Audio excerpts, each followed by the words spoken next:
Hi friends, so இன்னைக்கு என்ன வீடியோன்னு பார்த்தீங்கன்னா இன்னைக்கு வந்து நிறைய பேர் வந்து மாடுலர் கிச்சனோட டீட்டெயில் கொடுங்க, நாங்கள் வந்து வீடு கட்ட போகிறோம், எங்களுக்கு வந்து ரொம்ப ஹெல்ப்ஃபுல்லாக இருக்கும், நீங்கள் பண்ணியிருக்கிற நிறைய விஷயங்கள் கேட்டிருந்தீங்க, இந்த ஸ்டோனு, ஃப்ளோர் டைலு, அதுக்கப்புறம் கேபினெட்டை பற்றி எல்லாத்தையும் பற்றி கேட்டிருந்தீங்க. அதனால் நான் வந்து மாடுலர் கிச்சன் நீங்கள் பண்ண முன்னாடி என்னெல்லாம் நோட் பண்ணணும் அப்படின்னு நான் எழுதி வச்சுருக்கேன். ஸோ இதை பற்றி லைட்டாக உங்களுக்கு சொல்லிடலாம் அப்படின்ட்டு இருக்கேன், ஏன்னா கண்டிப்பாக இந்த வீடியோ நிறைய பேர்த்துக்கு யூஸ்ஃபுல்லாக இருக்கும். ஸோ ஓகே, ஃபஸ்ட்டு வந்து இந்த ஹவுஸ் மெயினாக ஃபஸ்ட்டு நான் சொல்லணும்னு நினைக்கிறது வந்து நிறைய பேர் இந்த கிச்சனோட சைஸ் கேட்டிருந்தீங்க. ஆனால் வந்து எனக்கு வந்து சைஸ் தெரியல, ஏன்னா வந்து இது ரெனோவேட்டட் ஹவுஸு, 2 ரூமாக இருந்ததை ஜாயின் பண்ணி ஒரே கிச்சன் ஆக்கியிருக்கோம். அதனால் எனக்கு வந்து ப்ராப்பராக சைஸ் எனக்கு தெரியாது, அதனால தான் நான் உங்களுக்கு சொல்லலை. அதுக்கப்புறம் அது நிறைய பேர் வந்து என்கிட்ட கொஸ்டின் கேட்டிருந்த இது, அதனால தான் எனக்கு வந்து அதுக்கு ரிப்ளை பண்ண முடியல. ஓகே, ஏன்னா எனக்கு சைஸ் தெரியாது. ஸோ இப்போ வந்து நான் வந்து மாடுலர் கிச்சன் இது வைக்கிறதுக்கு முன்னாடி கிட்டத்தட்ட 2 years ஆட்டு ரிசர்ச் பண்ணி நானும் சதீஷும் ரிசர்ச் பண்ணி செட் பண்ணோம் இந்த கிச்சனு. ஸோ ஃபஸ்ட்டு வந்து நீங்கள் வந்து கிச்சன் இப்போ உங்கள் புதுசாக வீடு கட்டுறீங்க, இல்லைனா இருந்த வீடை ரெனோவேட் பண்ணுறீங்க அப்படின்னா மெயினாக வந்து கண்டிப்பாக கிச்சனில் வந்து வால் ஃபுல்லாமே டைல்ஸ் வச்சுருங்க, ரொம்ப ரொம்ப ஹெல்ப்ஃபுல்லாக இருக்கும். நான் வந்து இது வச்சுருக்கிற டைல்ஸ் என்னன்னு பார்த்தீங்கன்னா பியோர் ஒயிட்டு மார்பிள் டிசைன் போட்ட டைல்ஸ், உங்களுக்கு தெரியும்னு நினைக்கிறேங்க பாருங்கள். ஸோ நான் இங்கே வந்து இது வந்து அதுவும் இல்லாமல் இது வந்து பெரிய சைஸ். ஸோ இதில் வந்து ஒரு டைல் இதில் இருந்து ஆரம்பிக்கும் கீழே வரைக்கும். ஸோ இந்த ஒரு வாலுக்கு 2 டைல் தான் வச்சுருக்கோம். பெரிய டிசைன் டைல்ஸ் வந்து கிச்சனுக்கு மட்டும் இல்லை, பாத்ரூம் வாலுக்கும் வந்து பெரிய பெரிய டைல்ஸ் தான் வச்சோம், கொஞ்சம் காஸ்ட்லியாக இருக்கும். ஆனால் ஏன் அது நல்லதுன்னு நான் சொல்கிறேன்னா, இந்த சின்ன சின்ன டைல்ஸ் வச்சிங்கன்னா இந்த கேப் இருக்குல்ல, இந்த கேப்பில் இப்போவே பார்த்தீங்கன்னா உங்களுக்கு லைட்டாக ஒரு பிளாக் மாதிரி தெரியுது இல்லை. ஸோ சின்ன சின்ன டைல்ஸ் வச்சிங்கன்னா எல்லா இடத்துலையும் கேப்லேயும் அந்த பிளாக் மாதிரி நாளடைவில் தெரிஞ்சிடும். அப்போன்னா உங்களுக்கு வந்து வாலே அசிங்கமாக இருக்கும். அதனால பெரிய பெரிய டைல்ஸ் நீங்கள் வந்து இன்வெஸ்ட் பண்ணுறது கொஞ்சம் கூடுதலாக இன்வெஸ்ட் பண்ணி பெரிய பெரிய டைல்ஸாக வச்சிட்டிங்கன்னா இப்போ தூரத்துலேருந்து பார்த்தா கூட ஒரே பிளெயினாக தான் இருக்குமே தவிர குட்டி குட்டி டைல்ஸ் ஒட்டின மாதிரி தெரியாது. அதுவும் இல்லாமல் க்ளீன் பண்ணுறதுக்கு ரொம்ப ஈஸி. நாளடைவுலையும் உங்களுக்கு வந்து அந்த அழுக்கானாலும் அசிங்கமாலாம் தெரியாது, நம்ம ஸ்க்ரப் பண்ணி எடுத்துடலாம், பெருசாக தெரியவே தெரியாது உங்களுக்கு. அதனால் பெரிய டைல்ஸ் ஆட்டு வால் ஃபுல்லாக டைல்ஸ் ஒட்டிடுங்க. நாங்கள் மேலே சுற்றிலும் கிச்சனை சுற்றிலும் டைல்ஸ் ஒட்டிட்டோம், இந்த சைடு எல்லாமே. ஏன்னு பார்த்தீங்கன்னா கிச்சன் வந்து நம்ம நிறைய குக் பண்ணுவோம், நிறைய க்ரீஸ் வரும், புகை வரும், அந்த மாதிரியெல்லாம் வரும்போது நீங்கள் வந்து வாலில் வந்து பெயிண்ட் அடிச்சிருந்தீங்கன்னா கண்டிப்பாக அழுக்காயிடும் உங்களுக்கு.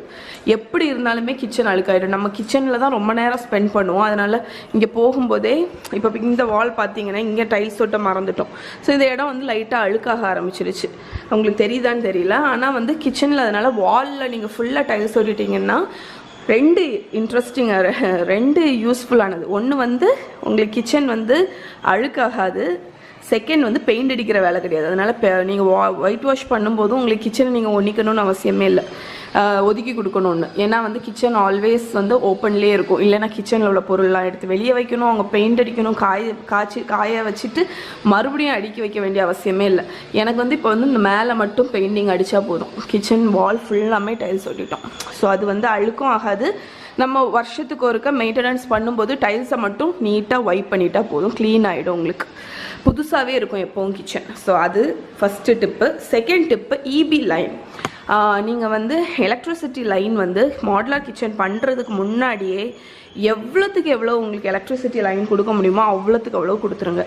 நாங்கள் வந்து இந்த இடத்துல ஒரு லைன் வச்சுருக்கோம், இதுக்கு உள்ளாடி ஒரு லைன் வச்சுருக்கேன், அந்த இடத்துல ஒரு லைன், அந்த இடத்துல ஒரு லைன், அங்கே ஒரு லைன், அங்கே ஒரு லைன், அப்புறம் அது மெயின் லைன். ஸோ அப்படி எவ்வளோத்துக்கு இந்த அவன்ஸ் எல்லாத்துக்குமே வந்து உள்ளாடி ப்ளக் பாயிண்ட், மாடுலர் கிச்சன் உள்ளாடி ப்ளக் பாயிண்ட் வச்சுருவாங்க, சுவிட்ச் மட்டும் வெளியே இருக்கும். அதனால் நீங்கள் வந்து கிச்சன் வந்து பண்ணும்போது எவ்வளோத்துக்கு எவ்வளோ உங்களுக்கு லைன்ஸ் வந்து இபி லைன் கொடுக்க முடியுமோ அவ்வளோத்துக்கு அவ்வளோ கொடுத்துட்டிங்கன்னா உங்களுக்கு யூஸ்ஃபுல்லாக இருக்கும். ஏன்னா வந்து டைல்ஸ் ஒட்டினதுக்கப்புறம் புதுசாக இபி லைன் எடுக்கணுன்னா எடுக்கிறது ரொம்ப கஷ்டம். அதனால் ஃபஸ்ட்டே வந்து பண்ணுறதுக்கு முன்னாடி எதுலெல்லாம் கொடுக்கணும்னு பிளான் பண்ணி நிறைய கொடுத்துருங்க, உங்களுக்கு வந்து அது ரொம்ப ஹெல்ப்ஃபுல்லாக இருக்கும்.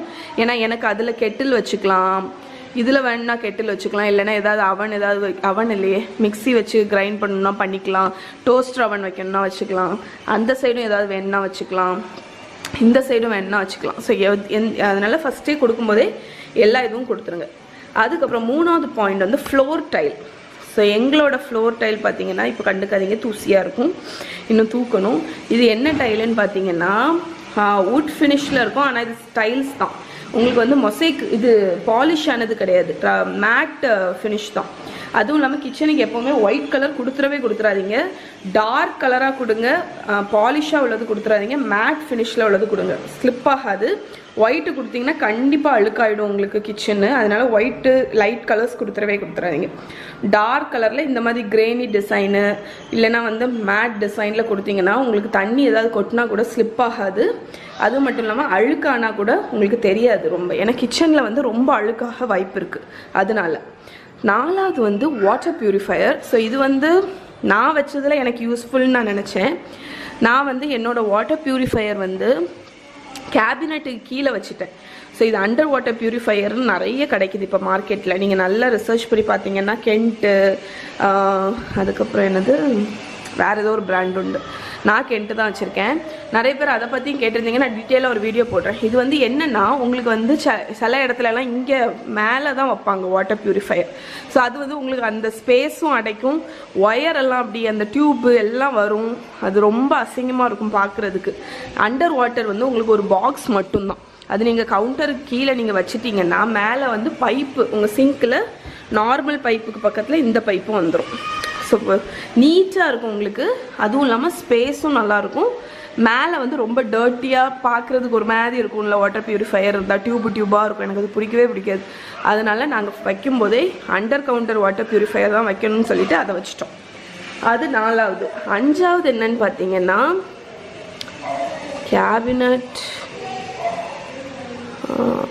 கேபினட் டோர் வந்து எனக்கு வந்து அவங்க சஜஸ்ட் பண்ணது வந்து கிளாஸ் டோர்ஸ் வைக்கலாம் அப்படின்னு சொன்னாங்க இடையில. பட் எனக்கு அதில் பெருசாக இஷ்டம் இல்லை, ஏன்னா கிச்சனில் வந்து கிளாஸ் டோர் வச்சிங்கன்னா க்ராக்கரி யூனிட்டுக்கு மட்டும்தான் நல்லாயிருக்கும். நார்மல் யூனிட்டுக்கு வச்சோன்னா நமக்கு உள்ள பொருள்லாம் வெளியே தெரியும். ஸோ உள்ளே குழஞ்சி இருந்துச்சு அப்படின்னா நல்லா இருக்காது. அதனால் நான் வந்து கேபினட் டோர்ஸ் வந்து எது போனேன்னு பார்த்தீங்கன்னா பிளாக் கலர் மேட் கிளாசி ஃபினிஷ் நான் போகல. ஏன்னா கிளாசி ஃபினிஷ் போனீங்கன்னா உங்களுக்கு நிறைய ஃபிங்கர் பிரிண்ட்ஸ் வந்து படும் திறக்கும் போதெல்லாம். அது நீங்கள் டெய்லி கிட்டத்தட்ட 2 நாளைக்கு ஒருக்க தொடச்சா தான் க்ளீன் ஆகும். ஏன்னா ஃபிங்கர் பிரிண்ட்ஸ் வந்து பட்டுகிட்டே இருந்துச்சுன்னா ரொம்ப அசிங்கமாக இருக்கும் பார்க்குறதுக்கு. அதனால நான் வந்து பிளாக் கலரு டார்க் கலரில் மேட் ஃபினிஷ் போயிட்டேன். ஏன்னா எனக்கு வந்து டைல்ஸு கவுண்டர் டாப் எல்லாமே ஒயிட்டு, அதனால வந்து நம்ம கேபினெட் வந்து பிளாக் கலரில் இருந்துச்சுன்னா நல்லா துடிப்பாக இருக்கும் அப்படின்னு சொல்லிட்டு நான் வந்து பிளாக் கலர் மேட் ஃபினிஷ் இதுதான் போனேன். கிளாஸி வந்து எனக்கு வேணான்னு சொல்லிட்டேன். ஏன்னா கிளாஸி வந்து இந்த நான் சொன்ன ரீசன்னால தான், ஃபிங்கர் பிரிண்ட் இருக்கும், அடிக்கடி துடைக்க வேண்டியிருக்கும். ஸோ பிளாக் வந்து மெயின்டெனன்ஸ் ரொம்ப ஈஸி, 1 வீக்குக்கு ஒருக்கா வைப் பண்ணிட்டா போதும். அப்புறம் 6th ஒன் என்னென்னு பார்த்தீங்கன்னா பேண்ட்ரி யூனிட். இது வந்து ரொம்ப இம்பார்ட்டண்ட். ஸோ நிறைய மாடுலர் கிச்சனில் நீங்கள் பார்த்தீங்கன்னா உங்களுக்கு வந்து இந்த ஒரு யூனிட் வந்து வைப்பாங்க. ஓகே, ஸோ ஒரு யூனிட் வச்சுட்டு உள்ளே வந்து புல் அவுட் இது அந்த மாதிரியெல்லாம் வைக்க சொல்லுவாங்க. ஆனால் என்னை பொறுத்த வரைக்கும் அது சுத்த வேஸ்ட் உங்களுக்கு. ஸோ ஒரு யூனிட் நீங்கள் வச்சிங்கன்னா உங்களுக்கு வந்து ஷெல்ஃப் எல்லாமே ரொம்ப டீப்பாகிடும். இப்போ வந்து இதை எக்ஸாம்பிளுக்கு இதை எடுத்துக்கோங்க. ஸோ பேண்ட்ரி யூனிட்னு வைக்கும்போது இது ஃபுல்லாமே கபோர்ட் மாதிரி வச்சுருவாங்க உங்களுக்கு. அதுக்கப்புறம் ஷெல்ஃப் எல்லாமே பார்த்தீங்கன்னா ரொம்ப டீப்பாக இருக்கும், உங்களுக்கு நிறைய திங்ஸ் வைக்க முடியாது, வரிசையாக வைக்க முடியாது பார்த்தீங்களா. இப்போ இதில்னா ஒரு 4 டப்பா தான் நீங்கள் வைக்க முடியும். அதுக்கப்புறம் திருப்பி உங்களுக்கு பேக் ஸ்பேஸ் வேஸ்ட் ஆகும், ஃப்ரண்ட் ஸ்பேஸ் வேஸ்ட் ஆகும், பொருள்லாம் உங்களுக்கு ஒழுங்காக அடுக்கி வைக்க முடியாது. ஓகே, நான் சொல்கிறது உங்களுக்கு புரியும்னு நினைக்கிறேன். அதனால தான் நான் வந்து பேண்ட்ரி யூனிட்னு போகும்போது எனக்கு இந்த இதாட்டு எனக்கு வேண்டாம், எனக்கு பீரோ மாதிரி பெரிய ஷெல்ஃபாக எனக்கு ஒரு யூனிட் ஓரத்தில் வச்சுருக்கேன்னு சொன்னேன். அதுவும் இல்லாமல் அதுக்கு உள்ளாடி இந்த புல் அவுட் இது அது உங்களுக்கு எக்ஸ்பென்சிவும் கூட, ரொம்ப ஜாஸ்தி. இந்த புல் அவுட் யூனிட்டு அதெல்லாம் வச்சிங்கன்னா வேஸ்ட்டு. அது பார்க்குறதுக்கு அழகாக இருக்குமே தவிர மற்றபடி உங்களுக்கு வந்து யூசேஜுக்கு அது சுத்த வேஸ்ட்டு. உங்களுக்கு வந்து அதிகமாக ஸ்பேஸ் தான் அடைக்கும், நிறைய பொருள் வைக்கவும் முடியாது. இதுன்னா நார்மல் ஷெல்ஃப் நீங்கள் போட சொல்லிடுங்க, பெரிய ஷெல்ஃபாட்டு வரிசையாக உங்களுக்கு சம்பளத்தை வச்சிடலாம், டப்பாவை வச்சிடலாம், வரிசையாக நீங்கள் பெரிய ரைஸ் பாத்திரம் எல்லாமே நிறைய திங்ஸ் ஸ்டோர் பண்ணலாம், வரிசையாக வச்சிடலாம். அதனால் நீங்கள் கிச்சன் வைக்கும்போது பேண்ட்ரி யூனிட்டுக்கு ஒரு பீரோ அளவுக்கு கொடுத்துருங்க இடம். பெரிய இது எவ்வளோன்னு வரும்னு பார்த்தீங்கன்னா 60 ஆமாம் 60 120 சென்டிமீட்டர்னு நினைக்கிறேன். அந்த அளவுக்கு நான் வச்சுருக்கேன். உங்களுக்கு யூஸ்வலாக வந்து யூனிட்ஸ் எல்லாமே மாடுலர் கிச்சனில் வந்து 60 90 அதுக்கப்புறம் 60 90 தான் வைப்பாங்க. ஸோ இது வந்து 2 60 ஆட்டு சேர்த்துட்டு நான் வச்சுட்டேன், பெரிய டோர் ஆட்டு. ஸோ அவங்க வந்து ஃபிக்ஸ் பண்ணும்போது கேபினெட் ஃபிக்ஸ் பண்ணும்போது இந்த மாதிரி ஸ்க்ரூ போட்டு முறுக்க சொல்லிடுங்க. ஸோ யூஸ்வலாக வந்து இந்த மாதிரி வைப்பாங்க, என்ன இருக்குல்ல இந்த மாதிரி தான் வைப்பாங்க. ஆனால் இதில் வந்து அந்த இதில் நம்ம நிறைய வெயிட் ஸ்டோர் பண்ண முடியாது. அதனால் நீங்கள் வைக்கும்போது இந்த மாதிரி ஸ்க்ரூ போட்டு முறுக்க சொல்லிடுங்க. உங்களுக்கு கேபினெட் அந்த ஷெல்ஃப் வந்து ஸ்ட்ராங்காக இருக்கும். ஓகே, ஸோ இது வந்து ரொம்ப ரொம்ப இம்பார்ட்டண்ட். ஏன்னா ஒரு ஷெல்ஃப் உங்களுக்கு போதும், நீங்கள் எல்லா பொருளையும் இதில் ஸ்டோர் பண்ணி வச்சிடலாம். ஓகே, அது நான் வந்து ரொம்ப அவங்க பண்ணவே முடியாதுன்னு சொன்னாங்க. பட் நான் ரொம்ப ரெக்வெஸ்ட் பண்ணி கேட்டதுனால எனக்கு பண்ணி கொடுத்தாங்க. அதுக்கப்புறம் ட்ராயர்ஸ், இது நான் மெயினாக சொல்லியே ஆகணும். டேண்ட்ரம் ட்ராயர்ஸ்னு உண்டு, ஷெல்ஃபும் பண்ணுவாங்க.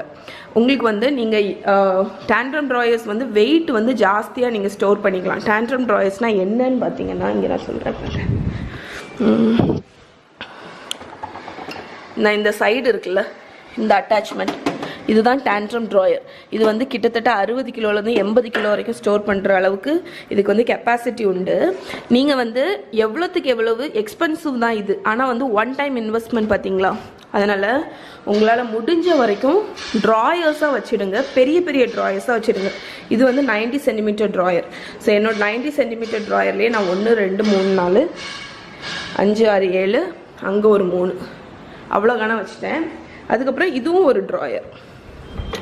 முக்கால்வாசி நீங்கள் ட்ராயர் ஆட்டு வச்சுருங்க, சரியா, டேண்ட்ரம் ட்ராயர் ஆட்டு. அது ஏன்னு பார்த்தீங்கன்னா கபோர்டு வந்து இப்படி டீப்பாக இருக்கும்போது, கபோர்டு நீங்கள் இந்த மாதிரி ஷெல்ஃப் வைக்கிறீங்கன்னா உங்களுக்கு உள்ளே இருக்கிற பொருளை எடுக்கணும்னா நீங்கள் குனிஞ்சு உள்ளே இருந்து எடுக்கணும் டீப்பாகிட்டு உங்களுக்கு. ஆனால் டேண்ட்ரம் ட்ராயர்னால் நீங்கள் ஈஸியாக புல் பண்ணிடலாம். உங்களுக்கு பொருள் எல்லாமே பார்க்க விசிபிளாக இருக்கும், பார்த்தோன்னு தெரியும் எதெல்லாம் வச்சுருக்கீங்க அப்படின்னு, அதை ஈஸியாக எடுத்துடலாம். புரியுதா? அதனால் நான் ஷெல்ஃப்ஸ் வந்து ரொம்ப குறைவாக வச்சுட்டு ட்ராயர்ஸ் வந்து நிறைய வச்சேன்.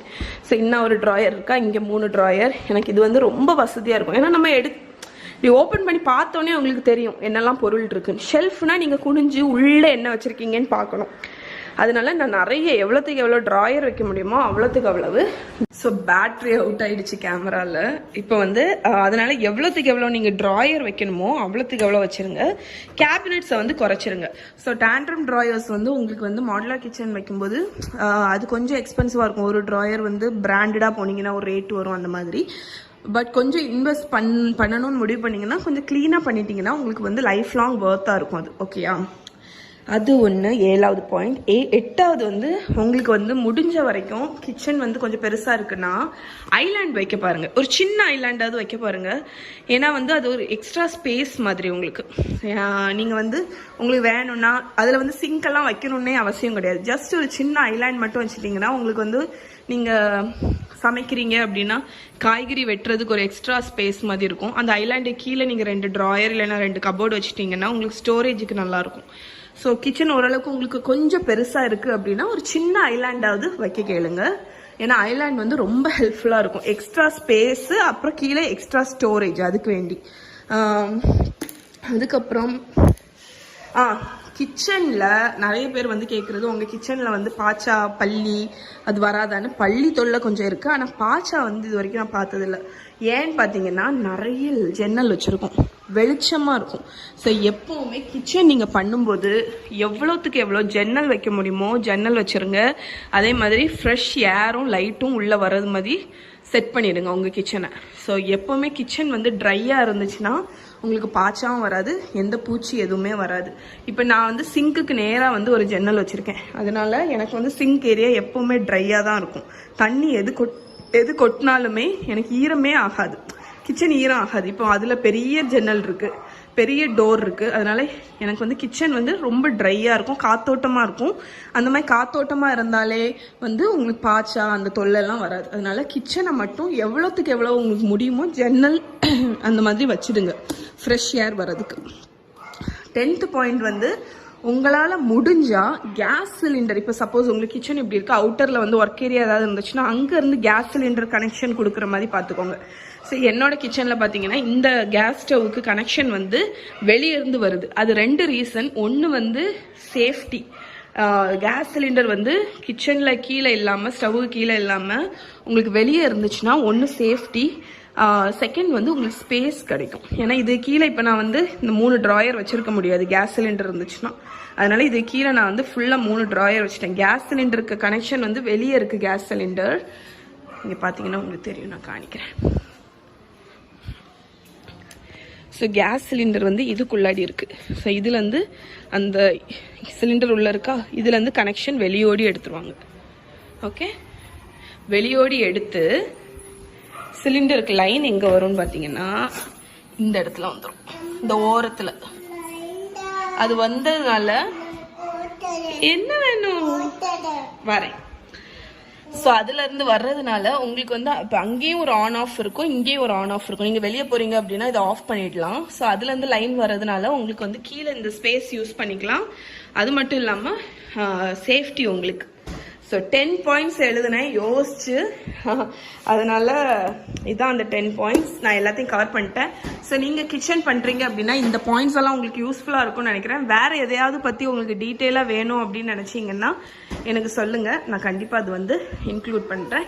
ஸோ இதோடு இன்னைக்கு வீடியோ முடிச்சுக்கிறேன். இன்னொரு வீடியோவில் உங்களை மீட் பண்ணுறேன்.